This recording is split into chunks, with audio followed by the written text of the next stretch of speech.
Imagine walking into a courtroom, dressed in a plain t-shirt, only to be laughed at by the judge himself, because you look like just another teenager. But what if that same teen turned out to be a genius attorney, and within minutes he silenced the entire room with evidence no one saw coming? This story will leave you speechless. The courtroom was packed that morning. Lawyers in sharp suits whispered to their clients. Reporters tapped their pens, and the judge adjusted his glasses, preparing for another ordinary case. Suddenly, the double doors creaked open, and in walked the teenager.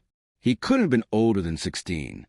His t-shirt and sneakers stood out in a room filled with polished leather shoes and tailored suits. Heads turned. People snickered. Even the bailiff raised an eyebrow.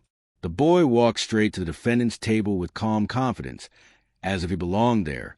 The judge, a stern old man with decades of experience, smirked. "Son," the judge said in a condescending tone, "are you lost? This isn't a high school debate club. This is a court of law."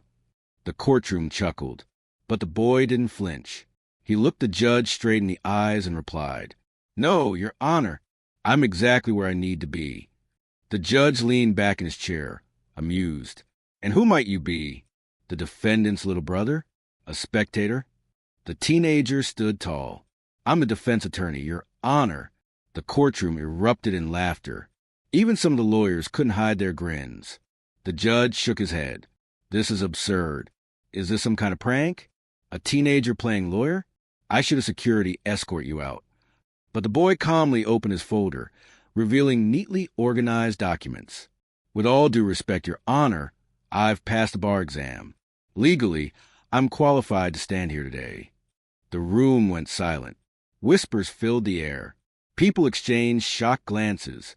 The judge frowned, clearly annoyed. "All right, boy genius," the judge said mockingly. "Why don't you try not embarrassing yourself in front of all these professionals?" The boy simply nodded. He wasn't here to win over the crowd. He was here to win the case. The case itself was serious. A hard-working single mother was accused of a crime she didn't commit, embezzlement from the company where she worked for over 10 years. The evidence was stacked against her. False reports, twisted numbers, and a greedy boss eager to see her behind bars. The teenager, however, wasn't intimidated. He had spent nights studying every document, every signature, every decimal in those financial records. When the prosecution made their argument, the boy listened quietly, scribbling notes. The prosecutor spoke confidently, almost smugly, certain the case was already won. After all, how could a kid possibly stand against him? But when it was the boy's turn, everything changed. He stood, straightened his papers, and began to speak. His voice was clear, steady, and commanding. He pointed out inconsistencies in the evidence, highlighted forged signatures, and exposed hidden transactions the company hoped no one would notice. Each sentence cut deeper into the prosecution's case. Jurors leaned forward, hanging on to every word.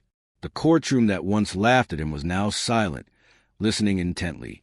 Even the judge, who had mocked him earlier, found himself raising his eyebrows in surprise. The prosecution tried to interrupt, but the boy didn't back down. He anticipated their moves, countered their objections, and laid out facts so clear that even the judge had to admit the truth was unfolding before his eyes. At one point, the boy pulled out a crucial piece of evidence, a transaction log that proved his client was framed. He presented it with precision, walking the jury through each detail. The room buzzed with shock. The prosecutor stammered, scrambling to find a response, but it was too late. The teenager had dismantled their entire case piece by piece. By the time he finished, the boy turned to the jury and said calmly, "Justice doesn't depend on age or appearance. It depends on truth. And the truth is clear. My client is innocent." The jury exchanged knowing glances. The boy returned to his seat, calm as ever. The judge sat in silence for a long moment. His earlier smirk was gone, replaced by something else, respect. He cleared his throat and looked at the boy. "Young man," the judge finally said, "I owe you an apology.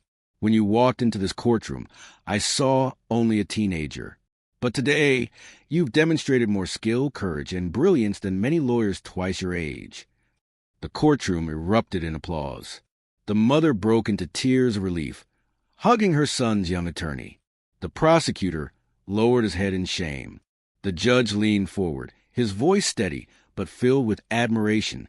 This court finds the defendant not guilty. The boy smiled faintly. Another victory for truth. Another reminder that talent and determination can come in the most unexpected forms. And as the judge watched him walk out of the courtroom, one thought lingered in his mind. Never underestimate someone just because of their age. And that day, a judge in an entire courtroom learned a powerful lesson. Never underestimate someone because of their age. What seemed like a joke turned into a jaw-dropping moment of truth and brilliance. If you enjoyed this unbelievable story, make sure to hit that like button, subscribe, and turn on the bell, because more mind-blowing stories like this are coming your way. Trust me, you don't want to miss what's next.